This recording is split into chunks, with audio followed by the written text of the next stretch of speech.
Votre première réaction à cet acte antisémite de vandalisme? Eh bien, à nouveau, les termes ont été employés, ils ont été employés à juste titre. On a de l'émotion, on a de l'incompréhension, on a de la colère, on a un sentiment de ras-le-bol. Il ne se passe plus un jour sans qu'il y ait un acte antisémite. On assiste à une décomplexation totale des personnes et des actes contre la communauté juive. Et c'est assez inquiétant, c'est assez alarmant.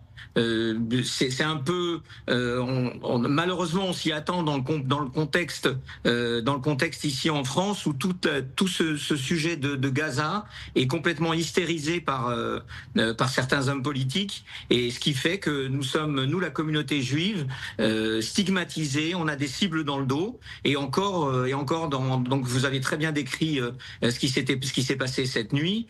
Cet arbre qui symbolise ce jeune homme qui a été fauché dans sa vingtaine d'années, et il est tout à fait inadmissible, et nous avons confiance à 100% au service de l'État pour que les auteurs soient retrouvés, pourchassés et punis. Alors il y a évidemment cet acte, vous l'avez dit, qui est incompréhensible, qui suscite beaucoup d'indignation en France, et pas uniquement auprès de la communauté juive. Il y a aussi des politiques, et notamment à Épinay-sur-Seine, qui ont condamné et dénoncé cet acte. Vous l'avez dit, de nombreux actes antisémites, des agressions aussi. En particulier, on a l'impression, en tout cas d'ici, en Seine-Saint-Denis, avec la communauté juive qui est dite traditionnaliste, qui porte la kippa. Il y a eu encore 2 agressions récemment. Est-ce que, selon vous, les autorités en font assez pour, non seulement pour punir évidemment les auteurs, mais au-delà de ça, pour prévenir ce genre d'actes? Alors, nous avons, avec les pouvoirs publics, avec les services de l'État, nous avons d'excellents contacts, et nous avons un excellent retour par rapport aux attentes de la communauté. Il est évident que les forces de l'ordre ne pourront pas mettre un policier derrière chaque membre de la communauté juive. C'est impossible.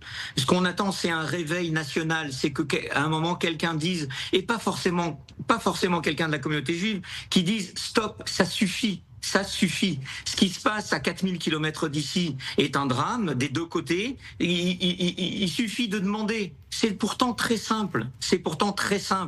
Le Hamas libère les otages, il dépose les armes, et l'Israël s'engage à arrêter la guerre. Mais encore une fois, c'est un problème qui se passe à 4000 km ici. Ici, nous sommes Français juifs, nous sommes stigmatisés, on nous met des cibles dans le dos tous les jours.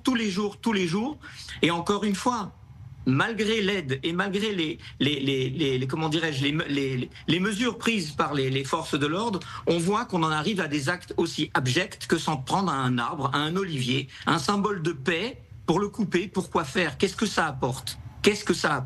On a l'impression finalement qu'il n'y a presque plus de limites dans les incidents et les actes antisémites, malheureusement.